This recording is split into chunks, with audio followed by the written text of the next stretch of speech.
Thank you so much. First of all నన్ను ఇక్కడ పిలిచినందుకు. ఎందుకంటే ఇదే ప్రసాద్ ల్యాబ్స్లో ఇదే స్క్రీన్ మీద మా షార్ట్ ఫిలిమ్స్ ఎన్నో ప్రేమ కథలు, నేను చేసిన ఎన్నో ప్రేమ కథ షార్ట్ ఫిలిమ్స్ని స్క్రీనింగ్ చేసుకొని ఇక్కడ నుంచే నా కెరియర్ స్టార్ట్ అయింది. కాబట్టి సో ఇది ఒక మంచి లక్కీ స్టేజ్. మళ్ళీ తిరిగి ఇక్కడికే వచ్చి మాట్లాడడం ఫుల్ హ్యాపీగా ఉంది నాకు. ఇంకా ప్రేమ కథలు అంటారా, ఒక్కొక్క జనరేషన్లో ఒక్కొక్క రకంగా ఉంటుంది. ఇంకా మా జనరేషన్ అంటే ఒకటి స్కూలు, ఒకటి కాలేజు అన్ని చెప్పను. మైక్ తీసుకోకు, అవసరం లేదు. అది హౌస్లో చెప్పాను. హౌస్లో చెప్పేందుకే పెద్ద హౌస్లో ప్రాబ్లం వచ్చింది. అన్ని ఉండవు. జనరేషన్ తేడా ఉంటుందన్న. నువ్వు ఏ జనరేషన్ చెప్పు.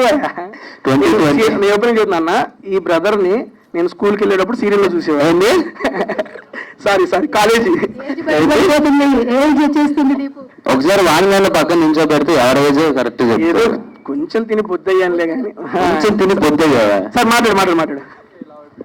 అదే బట్ లవ్ స్టోరీస్ అనేసరికి అంటే మనం ఎప్పుడైనా చిన్న సినిమా అయినా ఏదైనా షార్ట్ ఫిలిం అయినా సరే మంచి లవ్ స్టోరీ కావాలరా, మంచి ప్రేమ కథ కావాలనుకుంటాం. So never ending love stories అండి. ఎప్పుడు ఒక స్టోరీకి ఎండ్ ఉండదు అంటే అది ప్రేమ కథ. ఎంత రాసినా రాస్తూనే ఉంటాం, అది ఎంత యాక్ట్ చేసినా చేస్తూనే ఉంటాం. బేసిక్గా నాకు బాగా ఇష్టం లవ్ స్టోరీస్. ఈసారి మంచి లవ్ స్టోరీతో నేను కూడా మేము ముందుకు వస్తారు తొందరలో. విజయ్ గారు, బేసిక్ గా నెక్స్ట్ టైం మీరు లవ్ స్టోరీ తీసేటప్పుడు రైటర్ అవసరం లేదు సార్. మన వారి దగ్గర 12 ఉన్నాయి సార్. ఏదన్నా ఒకటి సెలెక్ట్ చేసుకోండి. విజయ్ గారు సార్, మీరు ప్రొడ్యూసర్లు గారు చూసుకోండి సార్. డైరెక్టర్ గారు మీకు కూడా సార్ కొత్త స్టోరీ కావాలంటే ఇచ్చేస్తారు సార్. డైలాగ్స్ రాయటమే మామూలు ఓన్ డైలాగ్స్ కూడా ఉంటాయి. అది చెబుతున్నా, ఆ డైలాగులు చెప్తే కొడతారా. అందుకని మా దగ్గర స్టోరీలు తీసుకొని ఒకటి బెస్ట్ సెలెక్ట్ చేసి మనతో ప్లాన్ చేద్దాం. Next bro continue. సారీ, ఈ మధ్యలో గ్యాప్ ఎందుకు కంటిన్యూ చెప్పడం, నువ్వే మాట్లాడేసి. సో టీం అందరికి, విజయ్, సుశీల్ అండ్ కళ్యాణ్ గారికి, ప్రొడ్యూసర్స్ కి ఆల్ ది బెస్ట్ అండి. And Kishore bro, so all the best. So ఇంకా మంచి సినిమాలు చేసి తెలుగు ఆడియన్స్ ఇంకా నువ్వు మంచిగా ఇంప్రెస్ చేయాలని కోరుకుంటున్నాను. అండ్ శివ గారు, కెప్టెన్ ఆఫ్ ద షిప్. బేసిక్గా నాకు కెప్టెన్ అనే పదం బాగా నచ్చింది, అందుకని చెప్పి ఆ కెప్టెన్ తెలియదు.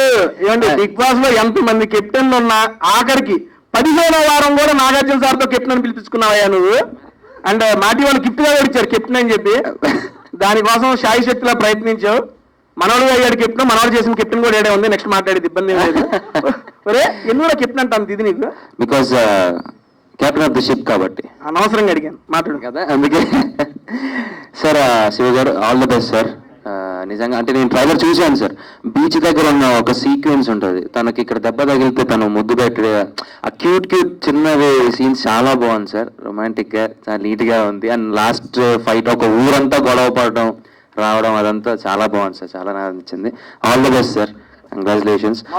ఒక నిమిషం, నచ్చిందని చెప్పొచ్చు కదా, మధ్యలో రొమాంటిక్ అది యాడింగ్ ఎందుకు? బేసిక్ నాకు రొమాన్స్ అంటే ఇష్టం రా. చూస్తున్నా. Okay continue. And brother music director గారికి కూడా ఆల్ ది బెస్ట్ అండి. So entire cost and crew అందరికి ఆల్ ది బెస్ట్. నాకు ట్రైలర్ కూడా చాలా ప్రామిసింగ్ అనిపించింది. నేను చూస్తూ వచ్చాను, చూశాను కూడా నాకు వెంటనే ఒకసారి.